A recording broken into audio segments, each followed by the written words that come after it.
We do have new details in the investigation into a deadly holiday parade in Wisconsin. Police say 5 people died and more than 40 people were injured after an SUV crashed right through a barricade and into the parade.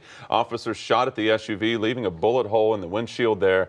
This happened on Sunday at around 4:30 local time there in suburban Milwaukee in a town called Waukesha. Police took a person of interest into custody. Investigators have not released a motive. Well, right now in Henderson County, North Carolina, 2 people are dead after a shooting in Hendersonville. Sheriff Lowell Griffin will hold a news conference at 11 o'clock this morning to give more information about what happened. Deputies say 1 person is in custody after the domestic disturbance Sunday night on Beaumont Drive. Stay with WYFF News 4 for the latest. All right, tomorrow the Oconee County coroner is set to do an autopsy for the body of a man who had been missing for more than a week. Investigators say 24-year-old Austin Campbell left his home earlier this month and never returned. His body was found in Whitewater Lake, that's in Tomassi.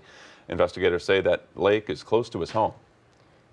Well, to Spartanburg now, where Spartanburg County officials are investigating a house fire that injured 2 people. The Whitney Fire Department responded to the home on California Avenue Saturday night. Investigators say a cooking accident caused the fire.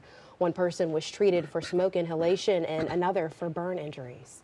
Okay, Greenville County deputies are investigating vandalism at a local company. This is the 2nd time it's happened this year. The CEO of Upstate Granite Solutions says someone spray painted inappropriate words on a fence there. The message includes the word Taliban. That was also spray painted on the company's 9/11 memorial, as you may recall, back in September. If you know anything about this, you can call Crime Stoppers at 23-CRIME. Meanwhile, Chinese tennis superstar Peng Shuai says that she's safe and well.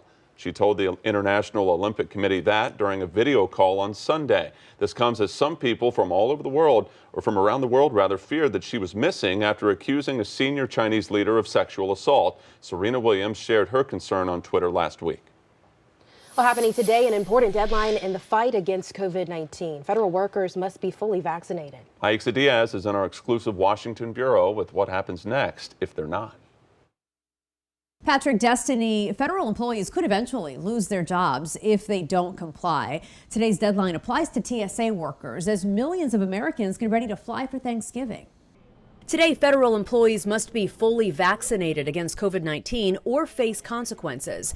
If workers don't have religious or medical exemptions, they could end up losing their jobs after a grace period. People aren't getting immediately pulled off of their posts. It's part of a process to make sure that everyone in the federal workforce is safe. Transportation Secretary Pete Buttigieg says he sees no indication today's deadline will impact holiday travel at airports across the country. Federal employees don't have the option to undergo frequent testing as a way out of the requirement.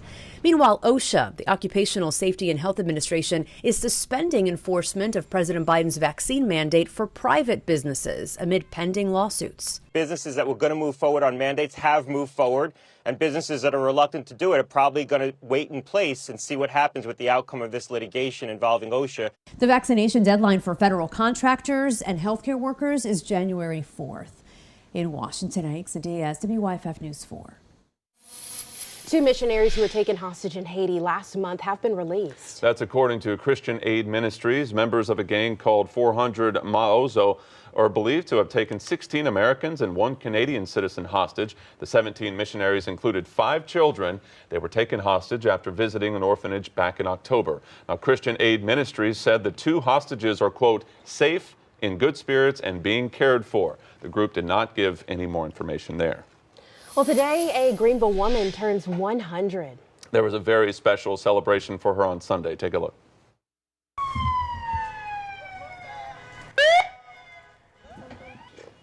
All right, there was a parade for the 100th birthday of Bessie Lee Hurst Calhoun. Family and friends gathered in her front yard, and Greenville City Councilman Ken Gibson read a proclamation declaring today, November 22nd, 2021, Bessie Lee Hurst Calhoun Day.